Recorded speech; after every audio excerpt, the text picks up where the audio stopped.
Hey guys, today I want to do a video on line watching while you're finesse fishing. So I'm going to do a little demonstration I have set up here, show you what it looks like when a fish takes your bait and what the line can look like when a fish hits your line. So when you hear me say, or when you hear someone say you need to watch your line, what exactly does that mean? Hopefully we'll get you some answers today.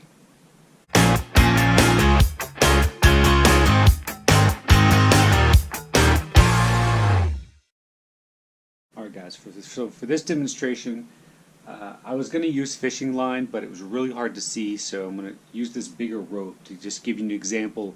You can get the idea of what's happening here. So for this example, this red bungee here is going to be going to represent a fluorocarbon leader with the hook on the end, and then this rope here, or sash cord is what we call it, is going to represent your main line, your braid line. And the knot, this is just a simple overhand knot here, but the knot I like to use at this junction is a double uni knot, because I like to use uni knots when I'm tying fluorocarbon or mono to a terminal tackle or to bait. I like to use a uni knot, so I like to use a double uni knot. There's a lot of knots you can use here. You can use them. There's the Albright knot, the modified Albright, I think it's called the Alberto knot, the FG knot. That's a really popular one. It's really small and goes through your guides. I just like tying a uni knot. I wrap it a lot with the braid. It works for me. So check it out. If you don't know where to start, like I said, the FG knot gets really good reviews. That might be a good one to start with. It's a little bit more difficult to tie than some of the other ones, but the line strength is like really good with it. So when you cast your line out, and with like a weight, and this is going to be like a weightless presentation, like a finesse presentation. You could use this with like a Nico rig with a weighted something, or a shaky head, something like that too, that has weight. But for this demonstration, kind of think of it like a weightless plastic or something like that. Maybe a trick worm, Senko, something like that. So you cast your line out, and fluorocarbon sinks. So when your line's laying, and this is going to be the top of this box is going to represent the top of the water, and then this is going to be what you can't see, because once your fluorocarbon gets under the water, it's technically impossible to see it. I mean, I can't really ever see it. Maybe a little bit if the water's clear, but pretty soon I can't see it. So your plastics here, you cast out and start sinking. Okay, now what you see is your braid floating on top of the line. On top of the water, and slowly the weight of the plastic and the fluorocarbon will start pulling your braid under the water. Now you'll see especially if you use a high visibility braid, you'll really see your braid on the water, like a yellow or something like that, and you'll start seeing it sink. Now what you're watching for, you hear people say your line's gonna jump, or you see your line tick or something like that. So the first time you cast out, right, and it sinks, it's a slow uniform fall, sink, eventually it hits the bottom, right, and then nothing happens. Okay, so you know it took 8 seconds, 12 seconds, however long it took to hit the bottom. Okay, now you know, have an idea. When I cast out, it takes 12 seconds to get to the bottom. Okay, so if you're cast out, it's sinking, the braid's going down, and all of a sudden the braid stops like 7 seconds. It hasn't been 12 seconds, it's only been about 7. Well, what happened is a fish grabbed this and is probably swimming off with it, or he hit it, right? And that's why you're not sinking anymore. It just all of a sudden it stops sinking a lot quicker than it should. You're like, it can't already be on the bottom. Now, when you see your line tick is when you're seeing it go down, this nice kind of a uniform fall. It's kind of slowly disappearing, and all of a sudden, real quick, a whole bunch of line disappears, right? It ducks under the water, or all of a sudden, your line is going down, and then boom, it goes off this way, really fast. And another thing you can watch for is the line on this end will start getting really tight all of a sudden, really fast. Okay, that's the tick that people talk about. It's slowly falling, and then all of a sudden, boom, boom, right? The fish hits it, it pulls it really fast all of a sudden. A little tick. That's what they say when they. That's what they mean when they say a tick or a jump. A jump is more, probably in my opinion, it goes over really fast to side. It could be a sudden jerk down too, I guess, but I would think of it as like side to side. Because when a fish grabs your bait, it's either going to swim sideways. In that case, your line is going to start going off to the side, left or right, or it's going to grab it and run. In that instance, your line is just going to start getting really tight, really fast, abnormally fast. The hardest bite to detect for me is when a fish grabs the bait and runs directly towards you. Okay? What happens in this instance is it's sinking. The fish grabs the bait, right? And the bait, it's from the side, it looks something like this. You're sinking, right? The fish bait gets it and runs. Now, until this line, the point you can see, the fish is running back towards you, right?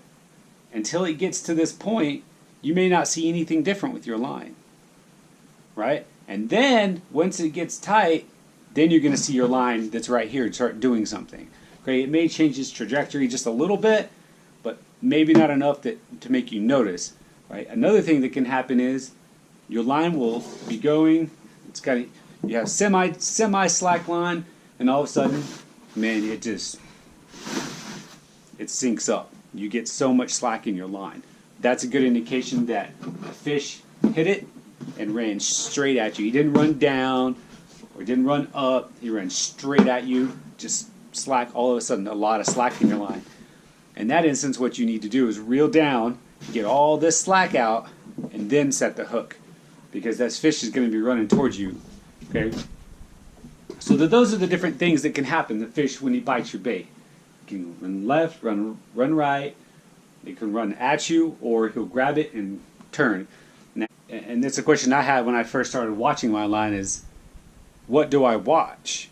Do I need to watch the line from my pole down to the water, the braid through the water, the last portion that I can see before it disappears, whether that's where the braid and fluorocarbon, the knot where it changes over until I can't see that, the end of the braid.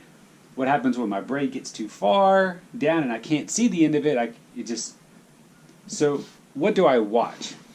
Unfortunately, the answer is you need to watch as much as you can, like everything, okay? Because you're not always going to see it here where the line coming from your pole first gets on the water. You're not always going to see it here.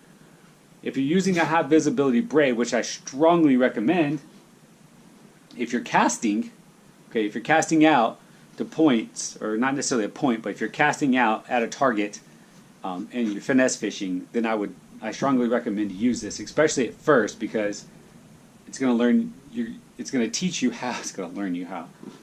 That's all good. It's going to teach you how to watch your line better, because you're going to be able to see it. And then since you have a fluorocarbon leader, it's going to be basically invisible to the fish under the water, which is important too, especially if you're fishing in clear water. So, what do I need to watch? All of your braid. Okay? You're going to watch as far as you can see. All right? The knot is a great place because in the water, you will see your line if it's yellow, and then it just stops. It just disappears. And it looks like it's just gone because that's where your knot is in your fluorocarbon. Okay? If it's kind of close, you might actually see, it looks a little bit bigger if you're not, but that's where you need to watch in all of this line, because the knot may not jump necessarily. It may just kind of start pulling out, and it's going to be hard to tell because it's not going to just go off crazy. But what's going to happen is this line in the water and the line up to your pole is going to get tight, right? If your bait is falling on semi-slack line, it should not get tight. It should just kind of, if it's up here, it goes down. It should never, it's not going to travel, it shouldn't travel away from you and make it tight. It should fall on semi-slack line straight down all the way. If you let it go all the way, your braid's going to be, depending on how far and how deep, is going to be at an angle down into the water. and your bait will be sitting on the bottom. But it will never get tighter because the bait's not actually getting further from you. You can argue that, okay, this is not as far as this to the ground because of like a right triangle and the Pythagorean theorem and all that business, but it's not going to get further away. If you threw out 40 feet, it's going to be just down, okay? Now, the bait does weird things in the water, especially like a weightless Senko. It shimmies and shakes, and there might be some current that pulls a little bit away from you or something like that. Falls off a stump, falls off a rock. Could be lots of things. But generally speaking, it's not going to get tight on its own. Either you're going to reel it in, you're going to move your pole, or a fish is going to do it for you. And that's what you want, obviously.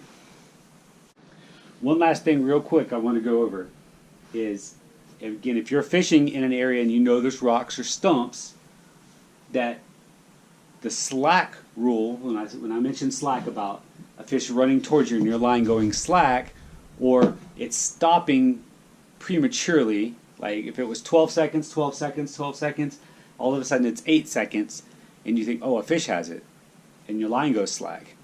Well, what's probably happened, if it's not a fish, is your bait is sinking, sinking, sinking. And we'll just pretend now that this is the bottom and this is a rock on the bottom, and your bait fell on the rock. It just happened to land on it, okay? Or a tree stump or a piece of trash or a weed or whatever's down there, right? Then your fluorocarbon's going to sink, right? Probably. I'm not an underwater specialist, so I don't know exactly, but what's going to happen is this is going to probably continue to fall a little bit, and then your braid's going to kind of get a little slack in it because it didn't fall all the way down like it should. It's kind of hanging up. It didn't go all the way down, okay? And another way it can happen is if it falls like this, right? Part of your line falls on something, but your bait actually made it past and it's hanging over the edge. And now you're going to have this extra slack in here that you didn't account for because you're waiting for it to kind of do this number and tighten up, but it's never going to do it because it's going to do this. Doesn't necessarily mean it's a fish.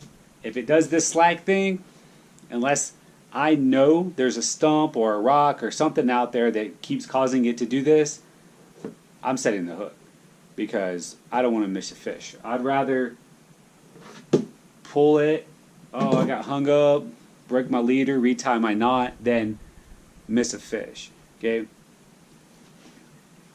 Sometimes you go fishing, you catch dinks all day. You watch my BK fishing video, we caught a lot of small fish. But every time you set the hook, you never know. I mean, it could be a 1 pounder, it could be a 5 pounder. And there you go.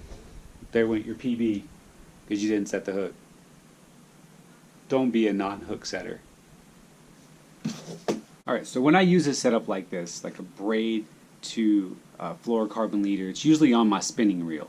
Okay, I like to fish straight line on my bait casters. Now, even though there are some very strong knots that tie a main line to a leader, okay, like the FG knot, really good reviews, it's great, it's awesome.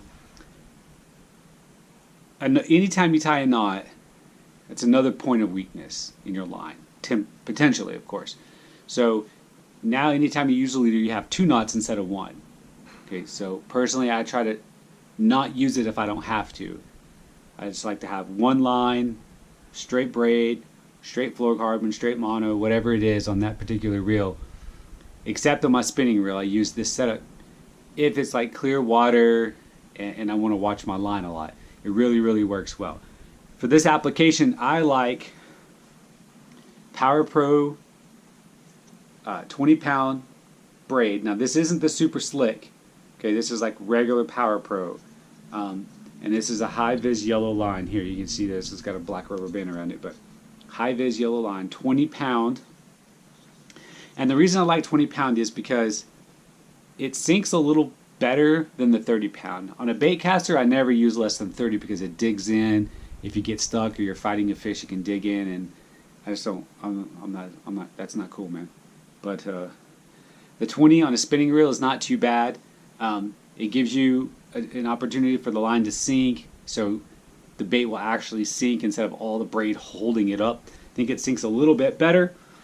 And in my leader, I like, here's the box for that. You can see here, 20 pound, high vis yellow, Power Pro, right? Like I said, it's not the Super Slick or Slick 8 or whatever it is, I can't remember now. This is 6 pound equivalent diameter. So for my leader material, I like FC Sniper. It's like Sunline Sniper, or Super FC Sniper, made by Sunline. This is 14 pound test, fluorocarbon. I like this. I like to use this for my leader a lot. Actually, I have this strung on my Tatula reel because I like this line a lot. I also like Seaguar and Vizix line. I'll link all these down in the description so you guys can check them out if you're interested. Hope you enjoyed the video, guys. If you like what you see, hit that subscribe button, give it a thumbs up. Be sure to leave your comments, questions, rude or crude remarks. Let me know what you think. If there's anything you'd like to see me do, then feel free to leave a comment and I'll try to make a video about it. Super Sniper. Pew pew!